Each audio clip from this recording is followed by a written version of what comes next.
He's a self-serving fascist. I think personally what he says is true. I think he talks a lot of sense and he certainly shakes people up, his opposition, but he's very pugnacious. We're in Evesham today to hear what local people think about Nigel Farage and the Reform Party. He's a very divisive figure and we're going to hear people from both sides. Not everybody wanted to talk to us, but anyway, this is what they said. Let's go. I think I didn't really realise, I didn't see a human aspect of him for a while, and then I watched I'm a Celebrity, actually, which he was on.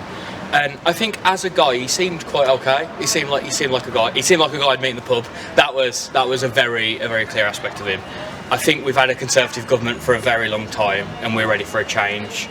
I'm not quite sure who I'm voting for yet in the upcoming election, but I think he's okay. Nigel Farage, right? You've seen him on the TV debates, yeah? What do you think of what he says? Some I believe and some I don't. What do you think of Nigel Farage and his comeback in the Reform Party? It's very strange that, as you say, that he has come back because there seemed to be a lot of discord and people didn't particularly. He didn't seem to be a favourable person. But I mean, everybody has their views, and he probably is more for an older person rather than a younger generation. People on the whole, some people don't want to hear the truth. They don't like the truth. But on the other hand, on the downside to him, I think he says what you want to hear. What are your views on Nigel Farage? Let me know in the comments below. What do you think of Nigel Farage and the Reform Party? Well, I don't know much about the Reform Party, but I don't particularly like Nigel Farage. Because of his... Tell me why. Well, he's a self-serving fascist. Well, he's just a racist, isn't he? Are you surprised to see him back in politics? I'm surprised he's even in politics, but then again, most politicians are pretty much evil, aren't they? Not really any, good politicians, is there? Okay, are you going to vote in the election? No. I think he's a really influential character. He's charismatic. I think he's a really good leader, and I think he wants what's best for the country and the people. I think he's inspirational, and I think he'd make a really good. If he were given the opportunity for PM, I think he'd make a really good go of it. I don't know who to believe and who not to believe. He doesn't speak like there's a teleprompter in front of him, and I think that makes a big difference. And he doesn't do a lot of the political back-talking that they do, where they ask a question and then answer our own question, but they haven't said anything really. He's a very divisive character. He is. I feel like he does a lot of it for views and clicks and things like that. He does a lot of stuff that seems to be just to get people to look at him and to get people to riled up, essentially. You said that what he speaks is the truth, right? If we take what he's saying, for example, his major hot button issue is immigration. Do you think he speaks the truth on that? Yeah, I do. I do now. Now it's out of control, yeah. So now migrants, it's nothing personal, but they're coming in not legally. And I think, yeah, he's telling the truth about it, definitely. If it's all above board, fair enough. But a lot of it isn't. And that's just my opinion too. I just think you need to get some clarity on it. And I just think, yeah, he says a lot of what people think, to be honest. Pretty much every politician in the country who's right-wing based doesn't give a flying about anybody except themselves. Okay. And if we take his policy, which he's put out for reform of net zero on immigration, yeah. I mean, is that even achievable in any way, would you say? There's no such thing as net zero on immigration. We're all immigrants, wherever you are. I mean, you look at this, you say, what's this figure? It's Anglo-Saxon, right? They didn't originate in England. And him, I'm sure he didn't originate in England as well. Could you see yourself voting for him? I don't know, I'm still undecided at the moment. His views are, to me, a little bit dated. His views on what? I could say maybe a racialist side, because he tends to be very much for the old style Britain, as opposed to the new style sort of cosmopolitan. I'm not too sure about his politics, so I can't comment on that directly. But as a guy, I don't see an issue with him. Okay.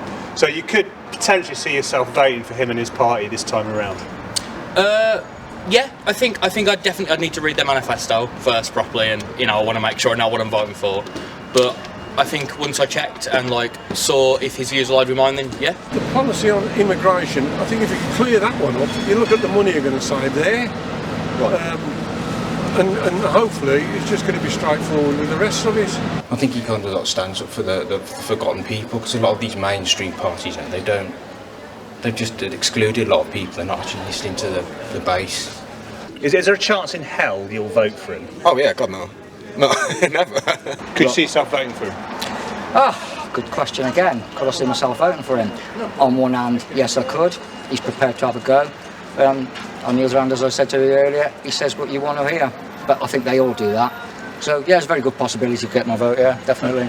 This net zero sort of immigrations, but what we need is people who are intelligent coming into this country. They do assist the economy, doesn't matter what these idiots say. They'll still keep coming no matter what happens. There's no way they can stop them. We're a very multicultural society, so in Birmingham we all coexist, and it's nice. It's nice to be like that. I have friends who are different races and religions. I think when it comes to immigration, it's such a hot button issue that people like to debate it for a long time. I'm not very knowledgeable on the subject, so I wouldn't want to speak out too much on it. But I think what everybody's looking for is a decrease in NHS wait times and things like that. And a lot of people look to decreasing immigration to solve that. But I think it's a much more complex issue with that includes about funding, for the NHS and stuff like that. And will you all be voting for reform? Yes.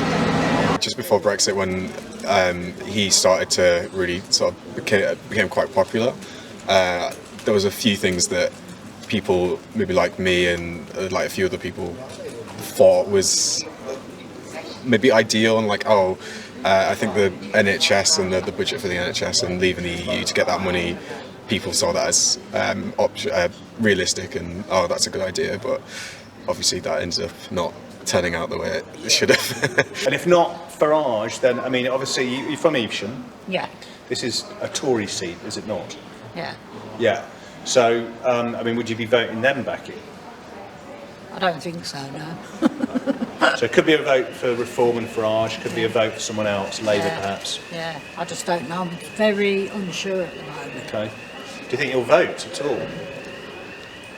I'm unsure about that at the moment because I'm not sure who to vote for. It seems like a broken system, and I think Nigel seems the only one that seems to be wanting to get a true handle on it instead of just dealing with a proper issue, instead of getting sidetracked and just all these other parties now, they seem to be box ticking and just they're really on side of all this woke nonsense, and that needs to be swept aside. Proper rule of this country, it needs to be brought back in. Nigel Farage, yeah, like you say, he's a bit of a one-trick pony. He had his independence party where he pushed the sort of Brexit agenda. Is the benefit of that there? Difficult to measure because of the pandemic, but individual, very divisive subjects. He's a divisive character. Yeah, Farage. Would you agree that he's an objectionable, divisive character? I think in the past, I think he's got a lot of flack for saying what he really thinks and what the majority of the people have been saying. A lot of people are too scared to actually probably say it. Nigel put himself out there, and sometimes he gets these. He's the target of these maniacs and things like throwing milkshakes and things like that, which is completely wrong. And it's that kind of thing. It's just all he's trying to do is he's one of the people. He's trying to sort the country out. His politics, very limited agenda, no real solutions or answers. Immigration's a contentious issue. Yeah. Illegal immigration is a very contentious. It's a vote winner.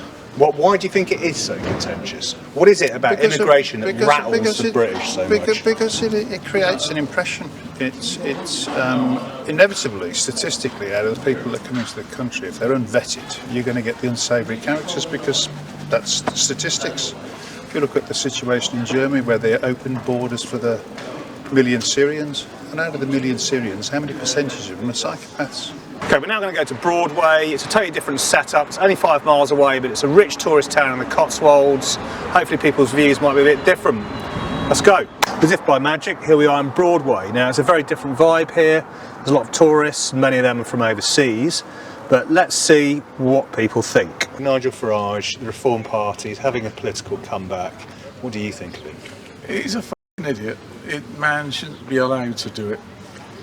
He got us out of Europe, which I disagree with completely, and I just don't like the bloke. I think he's a very skilled politician.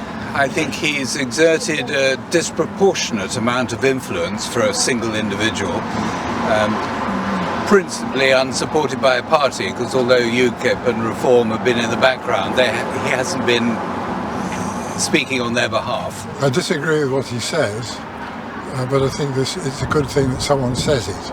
He's made his money doing whatever he did in the city, and now he's just looking after himself again, don't give a toss about the rest of us. So I wouldn't be someone if he was on fire. Yeah, obviously he's got a big personality. Yes. He's very divisive. Yes. Some people, think that, he's going to save us from our problems, and other people think he's a complete self-serving fascist. In terms of his policies, what do you think of them?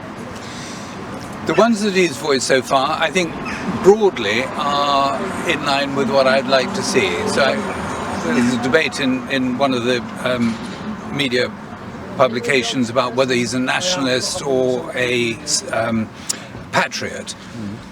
I think he does represent a nationalist opinion. He stands up for ordinary Britain.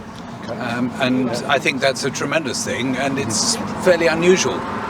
He's a glib talker, but I'm not sure that I don't like him as a politician. Right. Do you think that, if he ever did, win office, he wouldn't be able to put any of this into practice? He's just a protest vote. Yes, I'd go along with that. Yes, yes. Okay. Do you think he's self-serving? Do you think he's basically looking after, his own bank balance? Or do you think he believes this all? Well, I think he must believe it to come out with it consistently. But self-serving, well, I suppose a lot of politicians have to be, really. They want to get on, so does everyone in life. We do enough damage by ourselves. We don't have to have immigrants to blame. We commit enough crime as with ourselves. Immigrants want to, on the whole, I think, want to come here and work. And we say about, the amount of jobs that are available. We've got 70,000 people locked up in hotels and all that. Why they just don't let them go out and work, pay income tax, national insurance, and paying for themselves? Well, I think it probably depends to some extent what you mean by migrants in the context of net zero. Mm-hmm. I think to achieve no movement of people is impossible and undesirable. To try and manage the population migrations that's happening at the moment from poorer countries to better off countries, I think is highly desirable. Mm-hmm. The extent to which it can be achieved is difficult to say, but if the figures are right that last year we received enough population immigrants to people 2 Coventries, then it's no wonder that we can't build enough houses. Right. So I think that there is a real case for saying that we have got somehow to get control of our borders. The government should allow councils to go back to building council houses, and then maybe we'll have enough people, enough housing to house people, and put the rents will go down, because paying rent these days, you could, if you get a deposit for a house or buy a house that's cheap enough, you'd be paying less money in mortgage than you would in rent.